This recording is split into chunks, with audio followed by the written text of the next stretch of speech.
mendapatkan hidayah Islam meski rezekinya pas-pasan namun punya sifat qana'ah. Berbahagia mereka muslim yang punya sifat qana'ah. Orang punya sifat qana'ah pastikan hidupnya bahagia. Begitu. Maka dalam doa tawaf tuh, kalau tawaf kita suruh doa Allahumma qanni'na bima razaqtana wa barik lana. Allahumma qanni'na bima razaqtana wa barik lana fima a'taitana. Tuhan, berikan sifat qana'ah, rasa puas hati terhadap pemberian Allah. Sebab orang yang cerdas, orang yang tak pernah melihat nominal, orang yang cerdas, orang yang tak melihat nominal, tapi orang yang melihat perhatian. Dalam agama, orang itu disebut cerdas, mantap akalnya, orang hebat bila tidak melihat nominal, tapi yang dilihat perhatian.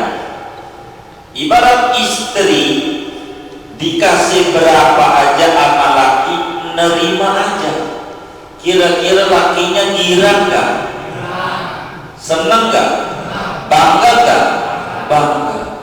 Kalau istrinya qana'ah.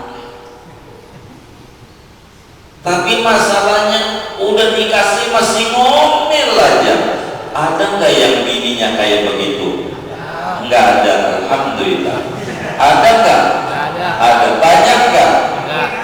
Hah? Banyak. Ngaji ke istrinya?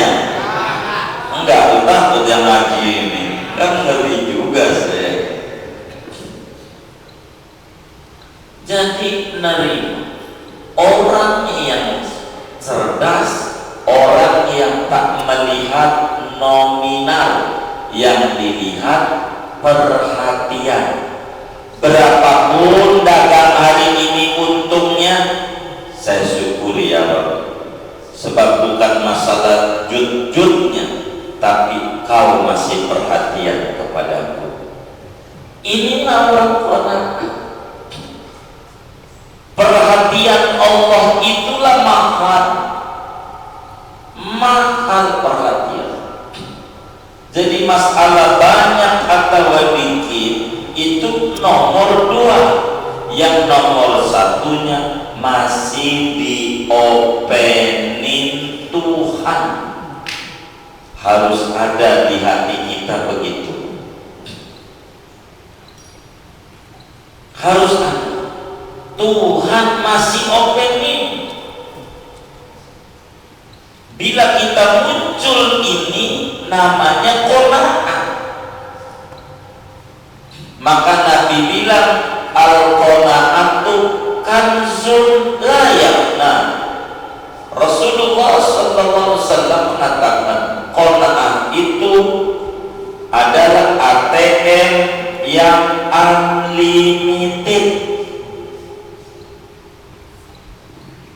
Qana'ah itu adalah berangkas duit yang unlimited, yang gak pernah ada habisnya.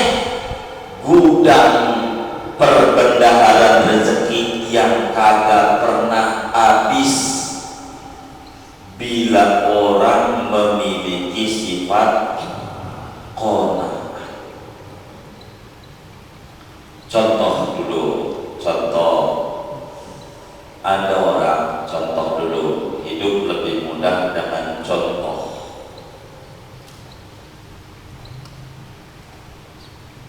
Ada orang sholat di masjid, datang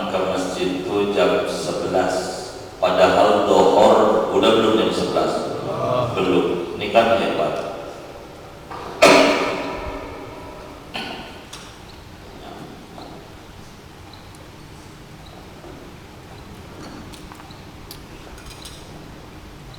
Jam 11 datang ke masjid, pakai dasi, pakai jas, isi hitam, pakai celana dan sarung, datang ke masjid. Mobilnya Mercy. Ini orang kaya, orang miskin, orang kaya. Semoga semua jamaah ini Allah kasih kaya di dunia. Betul.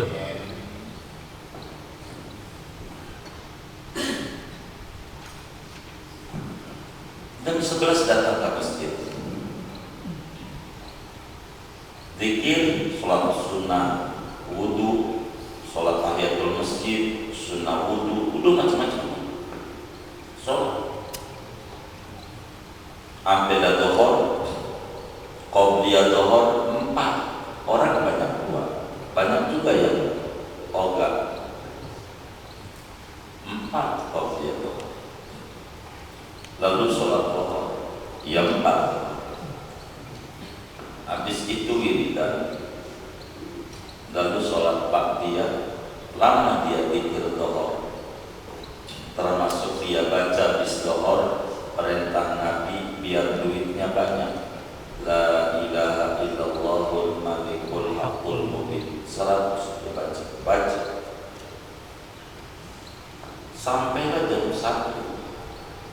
Pak dia dohor 4. Adanya saya.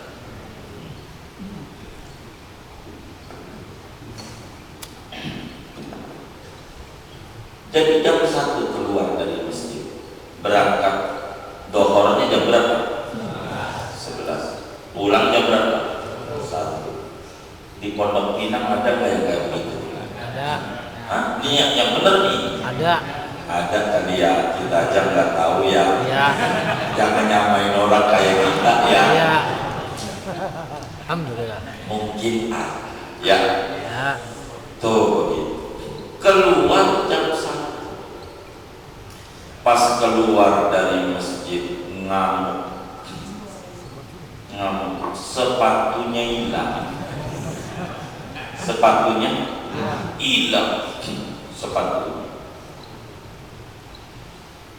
diomelin. Itu merbot masjid. Kamu ini sebagai merbot tidak bisa menjaga kenyamanan dan keamanan pengunjung masjid ini. Sendal saya hilang. Dia bilang sepatu saya hilang. Kata yang jaga, dititipin enggak? Enggak. Kata yang jaga, ya salah apa? Bukan salah saya, Anda kan pengurus masjid. Tahu nggak itu sepatu belinya dari Singapura. Jangan-jangan gaji ente dari merbot ini sama sepatu saya masih mahalan sepatu saya. Kan udah menghina bangga sama merbot. Habis dimaki-maki, marah dia. Sepatunya hilang. Cuman ada orang dulu di teras masjid itu nyengir, ketawa. Coba pikirin sama kita lagi marah-marah, ada orang ketawa. Yang enak diapain? Diapain? Kepret. Kepret itu apa ya kepret ya? Tuh begitu. Marah, ada orang nyengir, malah diomel. Ngapain? Bapak ini pakai ketawa-ketawa. Dia bilang, saya heran dengan Anda. Begitu kata yang duduk, yang nyengir. Sepatu saya hilang. Ini belinya dari luar negeri, mahal.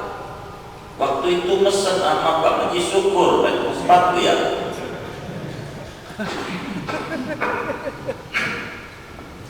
Dari luar negeri, kata dia. Akhirnya saya lihat dari tadi Anda masuk masjid jam 11 dan saya perhatiin dari tadi sholat sunnah mungkin tahiyatul masjid, habis itu bangun lagi mungkin sunnah wudhu.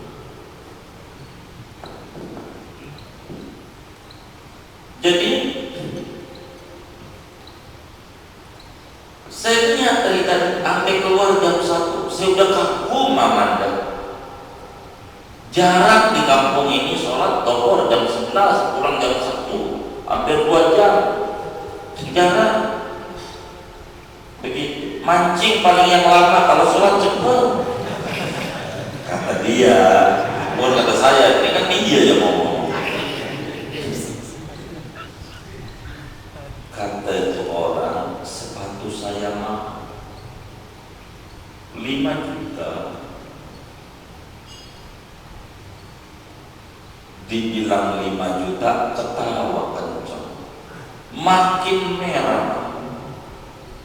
Kenapa Anda ketawa?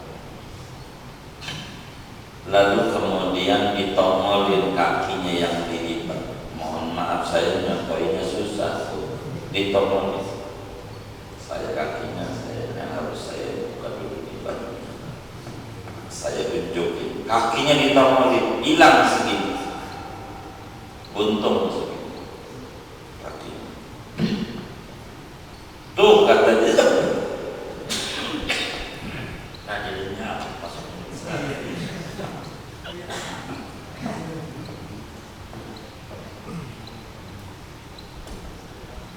ditunjukin kakinya sama dia.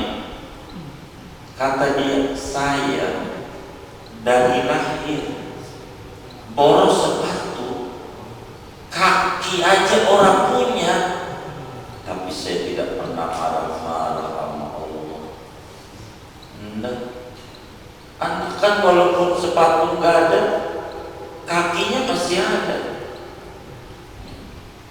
Saya tadi masuknya masuk ke rokok.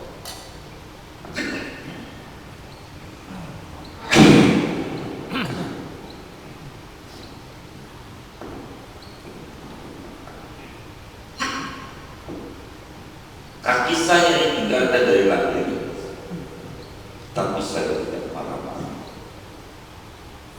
Anda baru sepatu doang, yang melahirkan masih ada, dan di rumah masih ada. Kenapa mesti marah-marah?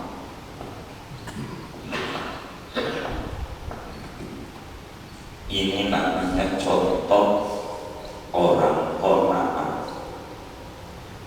Kaki nggak ada aja masih alhamdulillah. Ada nggak punya kaki?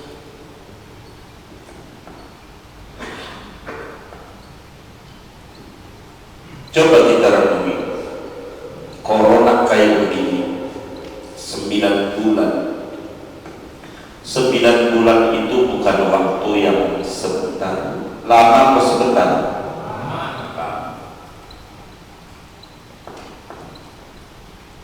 Kalau kita kona'ah, ini luar biasa.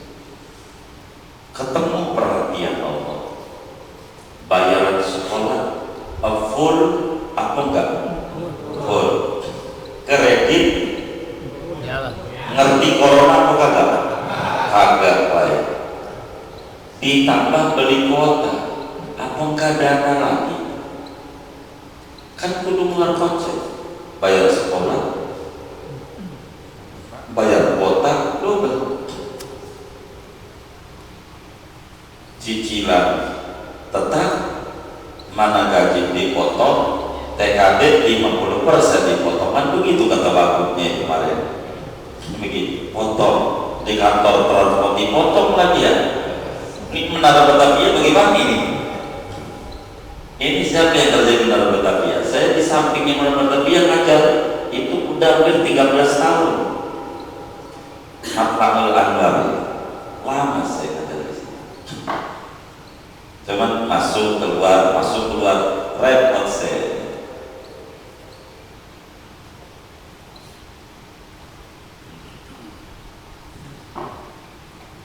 Tapi saudara, perhatian Allah mesti banyak. Maka orang qanaah itu akan memunculkan sisi-sisi lain daripada anugerah Allah. Tak mesti berbentuknya uang, saudara. Orang qanaah, maka orang qanaah muncul. Oh betul, yang dijamin rezeki bukan gaji. Gaji dan rezeki beda. Gaji dan rezeki beda. Yang Allah jamin rezeki, gaji Allah tidak jamin. Sebab begitu mencolok perbedaan antara gaji dan rezeki. Gaji dari bos, gaji dari bos, rezeki dari Allah.